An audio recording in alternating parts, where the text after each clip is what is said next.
Hello guys, आप सभी का आपके अपने यूट्यूब चैनल पर स्वागत है। तो आज हम आपके लिए फिर से एक न्यू वीडियो लेके आ गए हैं। तो आपको पता है कि जो BARC का है, जो प्लांट ऑपरेटर और लेबोरेटरी का रिजल्ट आ चुका है। तो जो हमारा फीटर और वेल्डर मशीनिस्ट, इनका रिजल्ट बहुत जल्दी आने वाला है। इसके लिए हम स्किल टेस्ट की सीरीज चलाने वाले हैं।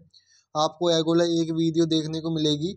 उसमें हम आपको बताएंगे कि आपसे जो स्किल टेस्ट होगा तो आपको प्रैक्टिकल कैसा देगा, उसको आपको कैसे करना होगा, ठीक है।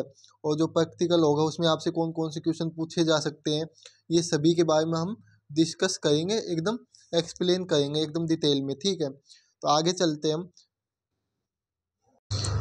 तो गाइज, जो भी हमारी वीडियो में सबसे पहले कमेंट करेगा उसका नाम हम अपनी नेक्स्ट वीडियो आएगी जब हम उसका नाम लेंगे, ठीक है।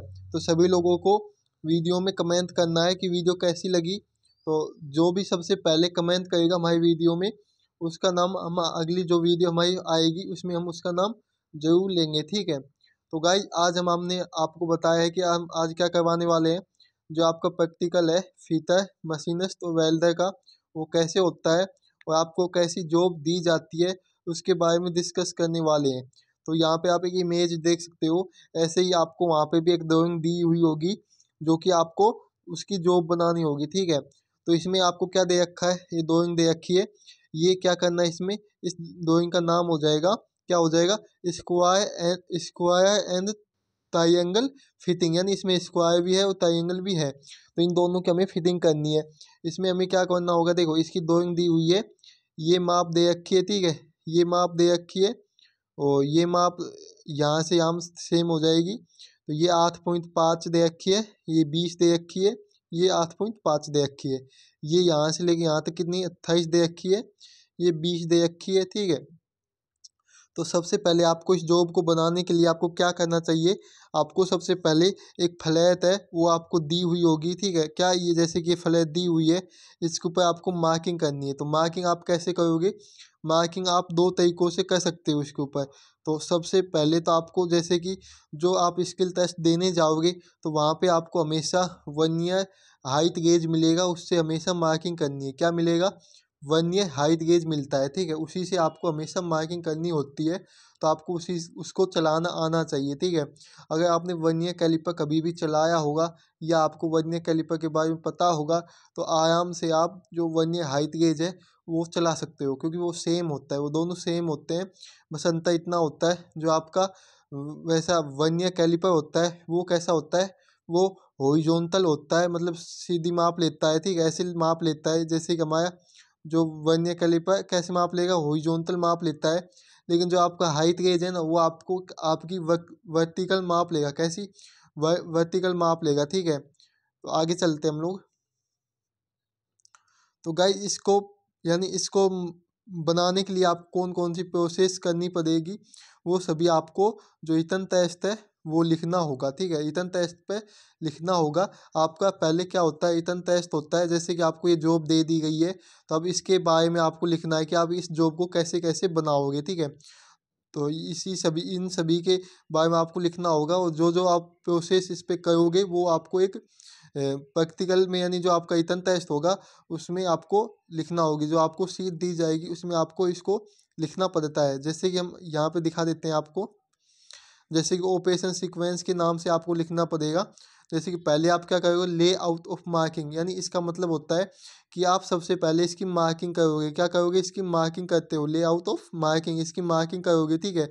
उसके बाद आप क्या करोगे, उसके बाद आप कटिंग करोगे। क्या करोगे, कटिंग करोगे, ठीक है। जैसे कि इसकी मार्किंग हमने किससे कर ली, इसकी मार्किंग हमने हाइट गेज से कर ली। किससे, हाइट गेज से हमने, हाइट गेज या हाइट 1 ईयर कैलिपर भी बोल सकते हैं, ठीक है। हाइट गेज बोलते हैं हम, ठीक है।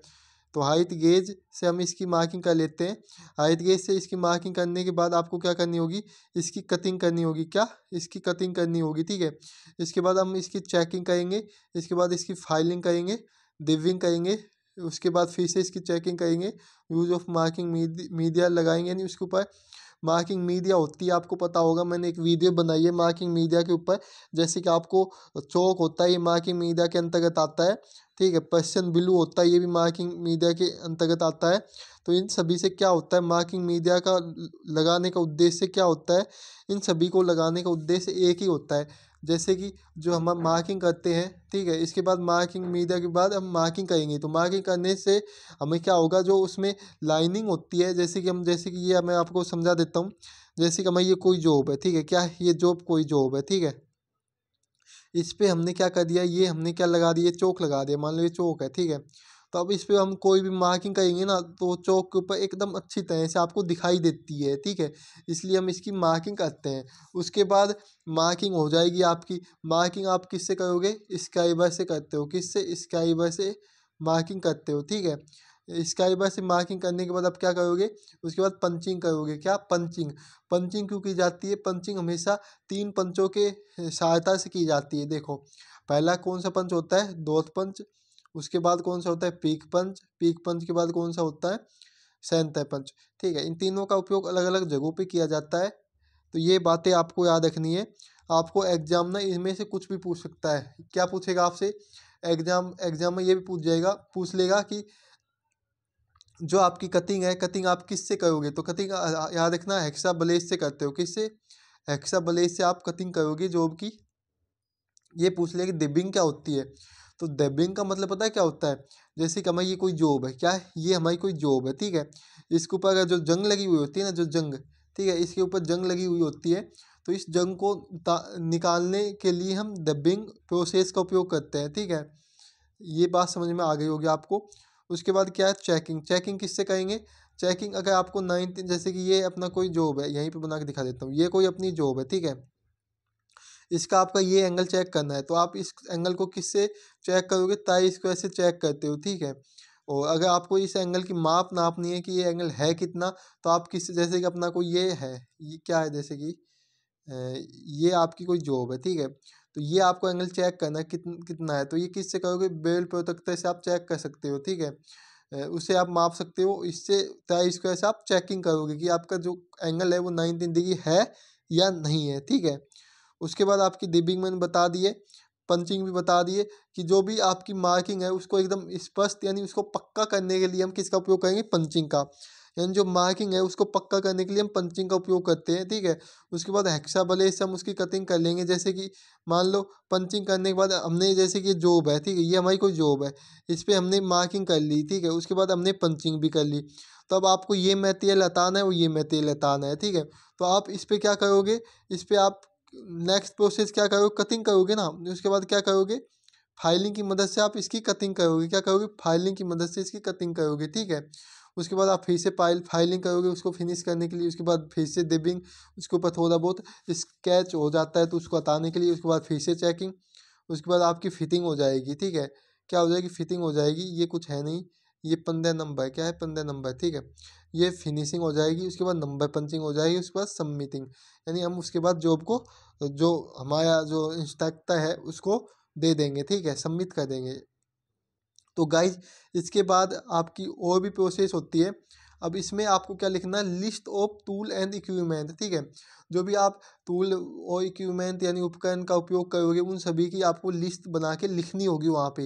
यानी संख्या लिखनी है कि 1 2 3 4 ऐसे संख्या लिखनी है, 5 6 7, जितने भी आप टूल एंड इक्विपमेंट का यूज करोगे उनकी संख्या लिखनी है।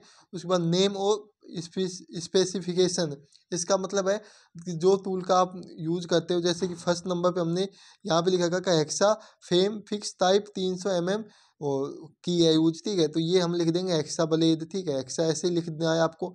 उसके बाद क्वांटिटी, ये हमने क्या लिखा कि क्वांटिटी की, एक हेक्सा ब्लेड, जो एक हेक्सा फेम है उसका यूज किया है, ठीक है। इसी तरह हेक्सा ब्लेड फिक्सेबल हैंड 300/5 0.63, इसी तरह इसको लिखेंगे। तो इसका भी हम एक का ही यूज करेंगे, ठीक है। आगे चलते हैं। तो गाइज इसी तरह आपको पूरे टूल एंड इक्विपमेंट के बारे में डिस्कस करना होगा वहाँ पे। तो इसकी हमने जो इमेज लेके आए हैं उसमें हम आपको अच्छी तरह से समझाते हैं, ठीक है। तो जैसे कि ये आप इमेज देख सकते हो, इस इमेज में हमने, जो हमारी इमेज है इसमें हमने आपको एकदम डिटेल में समझाएंगे। तो एक सेकंड सभी लोग रुकना, तो सभी लोग एक सेकंड रुक जाना। तो गाइज जैसे कि ये हमारी इमेज है, ठीक है, इसमें हमने क्या लिखा है, list of tool and equipment, ठीक है। तो वही है यानी ऐसी संख्या लिखनी है, कितने आप कितने जो टूल एंड इक्विपमेंट यूज करोगे, ठीक है। उसके बाद नेम ऑफ स्पेसिफिकेशन, यानी टूलों का नाम लिखना है। उसके बाद आपको क्वांटिटी लिखनी है कि आपने कितने टूल यूज किए हैं, ठीक है। तो गाइज इसकी पीडीएफ है ना आपको हमारे जो व्हाट्सएप ग्रुप है ना वहाँ पे देखने को मिल जाएगी, वहाँ से जाके आप इसको डाउनलोड कर सकते हो, ठीक है। और जैसे कि पहले नंबर पे हमने क्या लिखा है, एक्सा फेम फिक्स टाइप 300 mm। तो यानी उसमें वही उपकरण यानी जो वही इक्विपमेंट लिखने हैं जो आप वहाँ पे यूज करोगे, यानी जो आपने जो जॉब बनाते समय जो उपकरण यूज करते हो वही आपको लिखने हैं। तो जैसे कि आप अगर कोई भी जॉब है, फिटिंग जॉब है, उसकी कटिंग के लिए एक्सा ब्लेड का उपयोग करते हो, ठीक है। तो ये तो आपकी एक्सा ब्लेड हो जाएगी। ये एक्सा फेम का भी यूज होगा, जब एक्सा ब्लेड का यूज होगा तो एक्सा फेम का भी यूज होगा। तो इन दोनों की एक एक क्वांटिटी हो जाएगी, ठीक है। यानी आगे चलते हैं। उसके बाद थर्ड नंबर पे बेंच वाइज, क्या है बेंच वाइज, और इनका याद रखना, ये साइज जरूर लिख के आना है क्योंकि इन्हीं के भी नंबर मिलते हैं। इन साइज को आपको याद करके हुए जाना है और लिख के आना है, एकदम रट के जाना है, ये समझ लो, ठीक है। ये आपके सभी टूल हैं, इनके बारे में आपको पता ही होना चाहिए, चाहे कुछ हो लेकिन इनके बारे में आपको पता होना चाहिए। थर्ड नंबर पे बेंच वाइज होती है, ये भी एक होगी जैसे कि। उसके बाद स्टील, ये भी एक स्टील का जो साइज होता है 300 mm होता है। उसके बाद टाई स्क्वायर फिक्स टाइप होता है और एक एडजस्टेबल टाइप भी होता है। आप जिस इस टाई स्क्वायर का उपयोग करोगे उसी के बारे में आपको यहाँ पे लिखना है। तो इसमें 150 mm का होता है फिक्स टाइप, तो ये भी एक यूज करेंगे। उसके बाद आप कौन सी फाइल यूज करते हो वो भी यहाँ पे आपको लिखनी है, जैसे कि हमने फ्लैट फाइल वास्ते डबल कट फाइल का यूज करेंगे कट, ठीक है। इसका साइज 300 mm होता है, ये भी एक होती है। उसके बाद वर्नियर कैलिपर का उपयोग करेंगे, यानी जो है उसकी माप लेने के लिए हम किसका उपयोग करेंगे, वर्नियर कैलिपर का उपयोग करेंगे।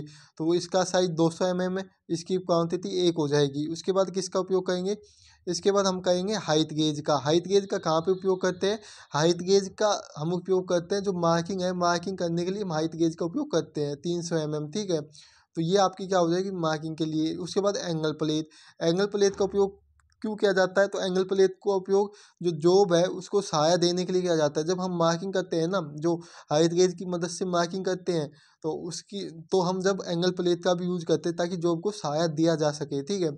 उसके बाद बॉल पिन हैमर 250 ग्राम, ठीक है। इसका उपयोग कब करते हैं, जो पंचिंग करते हैं ना, पंचिंग, ठीक है। जैसे कि हमने डॉट पंच की या सेंटर पंच किया या पिक पंच किया, इनमें से कोई सा पंच करेंगे तो इसका उपयोग करते हैं बॉल पिन हैमर का, उसको पंच करने के लिए, ठीक है। उसके बाद हम डॉट पंच, तो यानी इन सभी का आपको साइज, यानी जैसे कि डॉट पंच है, सेट एंगल होता है इसका 100 mm इसका साइज होता है, ठीक है। उसके बाद सरफेस प्लेट, इसकी लंबाई चौड़ाई इतनी होती है 910 × 890 × 25, ये इसकी लंबाई चौड़ाई एवं ऊंचाई होती है, ठीक है। उसके बाद नंबर पंच का भी आप उपयोग करोगे, तो ये 5 mm और 100 mm इसका साइज होता है जैसे कि। और ड्रिल मशीन पिलर टाइप, अगर आपको कोई भी जॉब है, फिटिंग जॉब है, उसको बनानी है, तो अधिकांश जो जॉब होती है उसमें आप किसका उपयोग करते हो, ड्रिल मशीन का जरूर उपयोग करते हो, ठीक है। कौन सी मशीन होती है, पिलर टाइप ड्रिल मशीन होती है। इसका रेडियस कितना होता है, 20 mm होता है, और ये भी एक ही होती है, ठीक है। तो क्वांटिटी आपको लिखते हुए चलना है कि आपने एक यूज की, दो यूज की, तीन, ऐसे आपको पता होना चाहिए, ठीक है।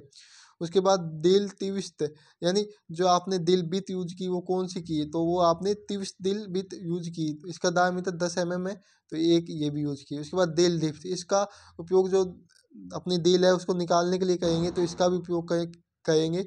उसके बाद दिल चक विद की, तो इसका उपयोग जो दिल चक है उसको हम क्या करने के लिए करते हैं, निकालने के लिए करते हैं। दिल चक यानी निकालने के लिए नहीं, दिल चक का उपयोग हम करते हैं जैसे कि कोई दिल बिट है उसको दिल चक में ही हम लगाते हैं, ठीक है। उसके बाद मशीन वॉइस 150 mm, तो मशीन वॉइस का उपयोग हम किस में करते हैं, मशीन वॉइस का उपयोग करते हैं जैसे भी कोई अपनी डील करनी हो तो वहाँ पे हम मशीन वॉइस का उपयोग करेंगे। उसके बाद स्क्वायर फाइल, स्क्वायर का फाइल का उपयोग करते हैं, कोई भी खांचा है जो स्क्वायर है उसको फिनिश करने के लिए हम स्क्वायर फाइल का उपयोग करते हैं, ठीक है। उसके बाद है आपका ट्रायंगल फाइल, तो जो आपकी स्क्वायर फाइल में ट्रायंगल नहीं, जैसे कि आपकी स्क्वायर एंड ट्रायंगल फिटिंग है तो उसमें आप स्क्वायर में ट्रायंगल फाइल का उपयोग करेंगे, ठीक है।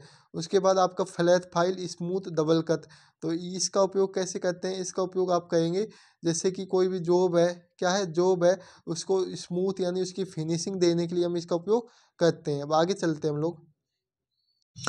तो गाइज यहाँ तक सभी लोगों को समझ में आ गया होगा। इसके बाद आपको एक टॉपिक को लिखना होता है जैसे कि सावधानियाँ, यानी कोई भी जॉब है उसको बनाते समय आपने कौन कौन सी सावधानियों की पालन किया है, यानी कौन कौन सी सावधानियों का पालन किया वो सभी लिखनी होती है। तो जैसे कि आप क्या लिख सकते हो इसमें, आप कौन कौन सी सावधानी लिख सकते हो, तो सबसे पहले आप इसमें क्या करोगे, दिल करोगे, क्या करोगे, दिल करोगे। तो इसमें आप लिख सकते हो कि जो दिल है उसका जो एक एंगल है वो अधिक नहीं होना चाहिए, या जो मस दिल यानी जो आपकी मशीन है, मशीन वाइस है, वो बिना हैंडल की नहीं होनी चाहिए, उसमें हैंडल होना चाहिए, ठीक है। या आप ये लिख सकते हो जो आपका पंच है वो मशरूम हेड नहीं होना चाहिए, यानी उसका जो हेड हेड है वो मशरूम हेड नहीं होना चाहिए, यानी मशरूम हेड का मतलब होता है कि वो पंच का जो हेड है वो फैला हुआ नहीं होना चाहिए, ठीक है। और जैसे कि जो फाइल का आप यूज करते हो तो आप ये लिख सकते हो कि जो फाइल है उसका हैंडल है तो वो होना चाहिए, ठीक है। अगर नहीं है तो आप उसका उपयोग नहीं कर सकते। इसी तरह से आपको यानी 5 से 6 सावधानियां लिखनी है, ठीक है। जो नेक्स्ट क्लास होगी हमारी फीता की, ठीक है, यानी जो आपकी नेक्स्ट क्लास होगी ना उसमें आपको हम सावधानियां भी बता देंगे कि कौन कौन सी सावधानी आपकी होती है, तो आप वो सभी लिख के आ सकते हो, ठीक है। तो जो आपकी जॉब होती है ना उसमें उसमें सावधानियां सेम ही होती है, क्योंकि जो टूल और इक्विपमेंट है वो सेम ही यूज होते हैं, यानी थोड़ा बहुत ही अंतर होता है, ज़्यादा अंतर नहीं होता है। तो नेक्स्ट वीडियो में हम उसके बारे में डिस्कस करेंगे। तो अगर आप लोगों को वीडियो अच्छी लगी है तो वीडियो को लाइक करना, शेयर करना, ठीक है, और बेल आइकन को ऑन कर लेना ताकि आपके पास हमारा जो वीडियो है उसका नोटिफिकेशन पहुंच सके। और अगर आप सबसे पहले हमारी वीडियो में कमेंट करते हो तो आपको आपका नाम हमारी नेक्स्ट जो स्किल टेस्ट की वीडियो आएगी, यानी नेक्स्ट जॉब कैसी बना सकते हो उसके लिए आएगी जो वीडियो, उसमें हम बता देंगे आपको, ठीक है। तो गाइज इसमें हम एक बात और आपको जोड़ना चाहेंगे, जैसे कि आपको जो मौखिक यानी जो आपको मौखिक क्वेश्चन पूछे जाते हैं ना, तो वो कहीं से नहीं पूछे जाएंगे, तो इन्हीं में से पूछ लेंगे। जैसे कि जो एंगल प्लेट है, तो एंगल प्लेट का उपयोग क्या होता है, बॉल पिन हैमर का जो यानी आपका बॉल पिन हैमर होता है तो उसका वजन कितना होता है, डॉट पंच का एंगल कितना होता है, ये सभी क्वेश्चन आपके बन जाते हैं। जैसे कि वर्नियर कैलिपर है, उसका क्या लिस्ट काउंट क्या होता है वर्नियर कैलिपर का, ठीक है। जो आपकी फ्लैट फाइल है, डबल कट यानी जो आपकी फ्लैट फाइल है, वास्ते डबल कट ये फाइल है, तो इसका साइज कितना होता है, ये सभी क्वेश्चन आपसे पूछे जा सकते हैं, ठीक है। तो इन सभी को आपको याद करते हुए चलना है। और अब हम मिलेंगे नेक्स्ट वीडियो में। जय हिंद, जय भारत।